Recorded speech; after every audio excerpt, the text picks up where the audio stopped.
ప్రభువైన యేసుక్రీస్తు నామమున మీ అందరికీ కూడా నా హృదయపూర్వకమైనటువంటి నిండు వందనాలు తెలియజేస్తా ఉన్నాను. ఈ యొక్క పరిశుద్ధ పునరుద్ధరణ ఆరాధన దినం ముందు దేవుడు ఒక చక్కని వర్తమానంతో ఆయన మన మధ్యలోకి వచ్చి ఉన్నాడు. ఒకసారి ఆ లేఖనాన్ని చదువుకొని మనం వాక్యంలోకి వెళ్దాం. యోహాను సువార్త 10వ అధ్యాయం 33వ వచనంలో, నా యందు మీకు సమాధానము కలుగునట్లు, నా యందు మీకు సమాధానం కలుగునట్లు ఈ మాటలు మీతో చెప్పుచున్నాను. లోకములో మీకు శ్రమ కలుగును, ఆయనను ధైర్యం తెచ్చుకొనుడి, నేను లోకమును జయించి ఉన్నాను అనెను. దేవునికి మహిమ కలుగును గాక. చూడండి, లోకములో మీకు శ్రమ కలుగును, లోకములో మీకు శ్రమ కలుగును, ఆయనను మీరు ధైర్యం తెచ్చుకొనుడి, నేను ఈ లోకాన్ని జయించి ఉన్నాను అని దేవుడు స్పష్టంగా మాట్లాడుతూ ఉన్నాడు. మనం చూసినట్లయితే ఆ వాక్యం ముందు భాగంలో నా యందు మీకు సమాధానం కలిగినట్లు అని దేవుడు చెప్తూ ఉన్నాడు. అంటే దేవునిలో మనకి ఎటువంటిది కావాలంటే సమాధానము కావాలి అని దేవుడు స్పష్టంగా తెలియపరుస్తున్నాడు. ఈ లోకంలో సమాధానం లేక బాధపడుతున్న వారు అనేకులు ఉన్నారండి. సమాధానం లేక బాధపడుతున్న వారు అనేకులు ఉన్నారు. కుటుంబంలో సమాధానం లేక, ఆత్మీయ జీవితంలో సమాధానం లేక, ఎటు వెళ్ళాలో తెలియక, ఏం చేయాలో తెలియక, కొందరు అడిగే ప్రశ్నలకు జీవితంలో సమాధానం లేక, ఉద్యోగాలు లేక, వ్యాపారాలు చేయలేక, బతుకును మరి సజీవంగా నడిపించలేక, జీవించలేక, అనేకమైనటువంటి ప్రశ్నలతో, సమాధానమే లేనటువంటి ప్రశ్నలతో అనేకులు జీవిస్తూ ఉన్నారు. అయితే దేవుడు అంటున్నాడు, నా యందు మీకు సమాధానం కలిగినట్టు నేను మీతో ఈ మాట చెప్తూ ఉన్నాను. దేవునికి మహిమ కలుగునుగా. ఈనాడు ఈ మాట ఉన్న ప్రతి బిడ్డకు కూడా దేవుడు చక్కని సమాధానమును అనుగ్రహించును గాక. ఆమేన్. చూడండి, ఈ లోకంలో మనకి ఏం కలుగుతుందంట? శ్రమ కలుగుతుంది. ఆయన అంటున్నాడు, ఈ లోకంలో మీకు శ్రమ కలుగుతుంది, ఆయనను మీరు ధైర్యము తెచ్చుకొనుడి.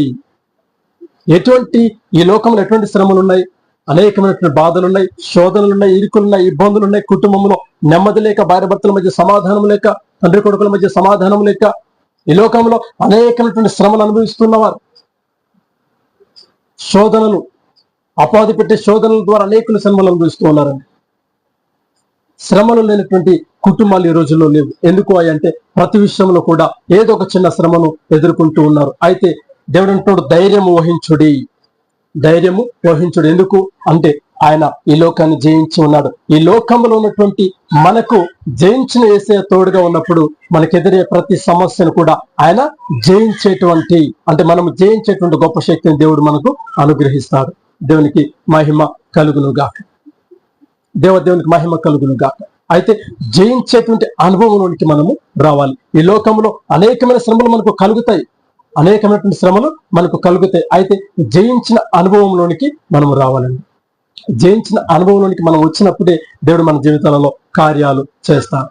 ఆ కార్యాలను మనం పొందుకునే వారముగా మనం ఉండాలి. ఆ కార్యాలను పొందుకునే వారముగా మనం ఉండాలి. చూడండి,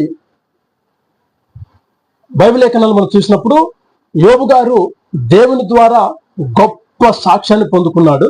యేసుక్రీస్తు ప్రభు ద్వారా గొప్ప సాక్ష్యాన్ని యోబు పొందుకున్నాడు. ఒక అపవాది ద్వారా తనకున్నటువంటి సమస్తాన్ని మరలేమయ్యాడు, కోల్పోయాడు. దేవుని ద్వారా ఆశీర్వాదాన్ని పొందుకున్నాడు. గొప్ప సాక్షిగా, ఆ గొప్ప వ్యక్తిగా మరి యోబు గారు నిలబడ్డాడు. కానీ అపవాదికి అవకాశం ఇచ్చినప్పుడు యోబు తనకున్న సమస్తాన్ని కోల్పోయాడు. అయితే తన సమస్తాన్ని కోల్పోయాడు, కానీ తనలో ఉన్న విశ్వాసాన్ని, తనలో ఉన్న ధైర్యాన్ని ఆయన కోల్పోలేదు. హల్లెలూయా. ఏంటంట? తన సమస్తాన్ని కోల్పోయాడు, తన ఆస్తులను కోల్పోయాడు, తన కుమారులను కోల్పోయాడు, తన కలిగిన యావదాస్తుని కోల్పోయాడు, కానీ తనలో ఉన్న ధైర్యాన్ని కోల్పోలేదు, తనలో ఉన్న విశ్వాసాన్ని కోల్పోలేదు. తన ధైర్యాన్ని అలాగునే ఉంచుకున్నాడు. పోరాడాడు, సమస్యలతో పోరాడాడు. స్నేహితులు వచ్చి దూషించారు. ఆయన అన్నాడు, లోకంలో నుండి శ్రమ కలుగుతుంది. అయితే లోకంలో మనుషులు ఏం చేశారంట? యోబును వచ్చి దూషించడం మొదలు పెట్టారంట. ఏముందయ్యా, ఇంకా దేవుడు అంటున్నావే, ఏముంది నీకు? నీకున్న సమస్తాన్ని కోల్పోయావు కదా, నీకున్నదంతా తీసివేశాడు కదా దేవుడు, ఏముంది నీకు అని అంటూ ఉన్నాడు. అంటే లోకం ద్వారా శ్రమ కలుగుతుంది, అలాగే కుటుంబం నుంచి కూడా శ్రమ ఎదురవుతుందండి. తన భార్య వచ్చి, నీ ఊపిరి నాకు అసహ్యంగా ఉంది, ఇంకా దేవుడు అంటూ ఉన్నావు కదా, ఇంకా నువ్వు దేవుడు అంటూ ఉన్నావు. నీ సమస్తాన్ని కోల్పోయావు, నీకున్న ఆస్తిపాస్తులు కోల్పోయావు, నీకు కొడుకులను కోల్పోయావు, నీకున్న పని మనుషులను కోల్పోయావు, సంపదలను కోల్పోయావు, ఇంకా దేవుడు అంటున్నావు. ఏం మిగిలిచ్చాడు దేవుడు నీకు అని చెప్పి, నీ ఊపిరి నాకు అసహ్యంగా ఉంది, నీ దేవుని దూషించి నీవు కూడా మరణమైపో అని యోబును తన భార్య కూడా అంటున్నాడు. చూడండి, ఇటువంటి భయంకరమైనటువంటి శ్రమలను ఆయన అనుభవిస్తూ ఉన్నాడు. ఇటువంటి భయంకరమైన శోధనలో యోబు గారు ఉన్నారు. అటువంటి శ్రమలు, సమస్యలు ఎదురైనా కూడా తన విశ్వాసాన్ని ఆయన కోల్పోలేదు, తన నమ్మకాన్ని కోల్పోలేదు, తన ధైర్యాన్ని కోల్పోలేదు.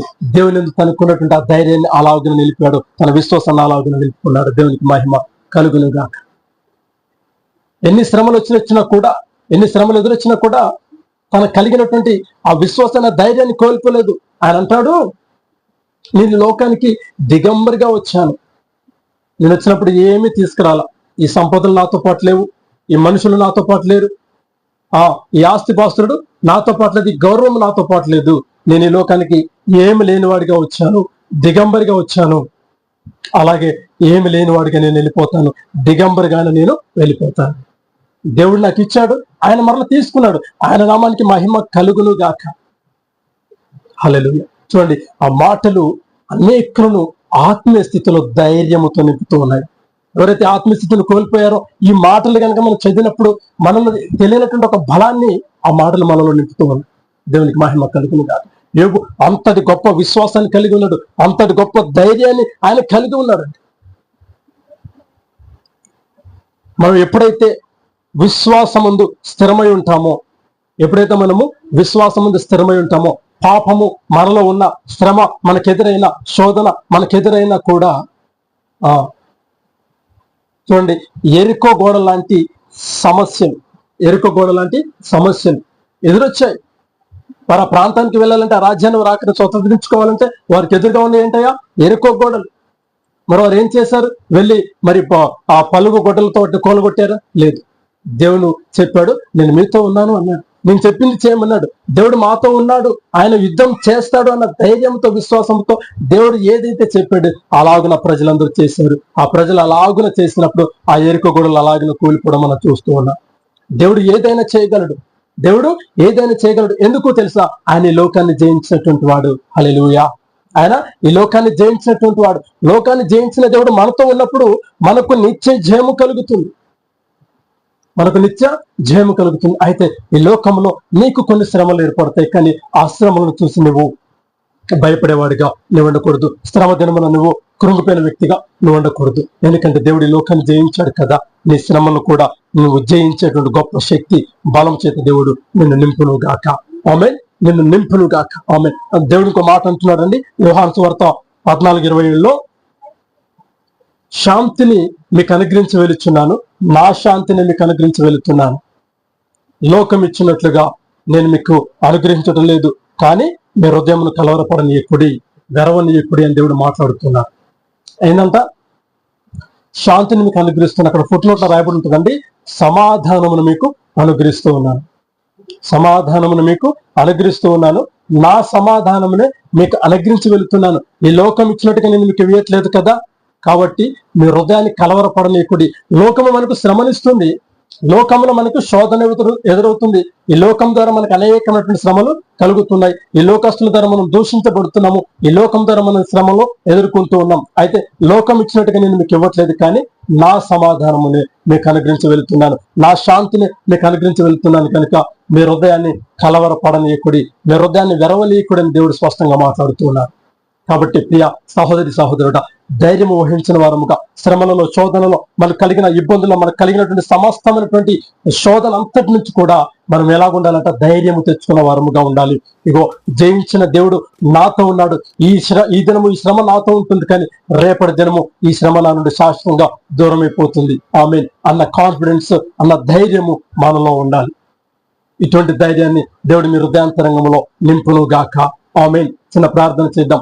సర్వోన్నతుడా, సత్యవంతుడా, నీకు వందనాలు ప్రభువా. ఇదನ್ನು మీరు మాతో మాట్లాడిన ప్రతి మాటను బట్టి మీకు ప్రత్యేకమైనటువంటి వందనాలు తెలియజేస్తున్నాను. ప్రతి బిడ్డను మీరు దీవించండి, ప్రతి బిడ్డను మీరు ఆశీర్వదించండి. ఈ మాటలనైనా ప్రతి బిడ్డ వినికిడిలో అవి మీరు స్థిరపరిచి వాటిని ఫలింపచేయమని, ఈ మాటల ద్వారా అనేకులనైనా విశ్వాసంలో బలపరచబడులాగిన సహాయం చేయమని యేసు నామమున ప్రార్థన చేయించున్నాను తండ్రి. ఆమేన్, ఆమేన్, ఆమేన్. దేవునికి మహిమ కలుగును గాక. God bless you all. నందు ప్రియులకు నా యొక్క హృదయపూర్వకమైనటువంటి నిండు వందనాలు. ఈ వీడియో చూస్తున్న ప్రతి ఒక్కరూ కూడా ఈ యొక్క ఛానల్ను లైక్ చేయండి, అలాగే ప్రతి ఒక్కరికి షేర్ చేయండి. తర్వాత ఈ ఛానల్ను తప్పకుండా సబ్స్క్రైబ్ చేసుకోండి. దేవుడు మీకు తోడై ఉండును గాక. God bless you all.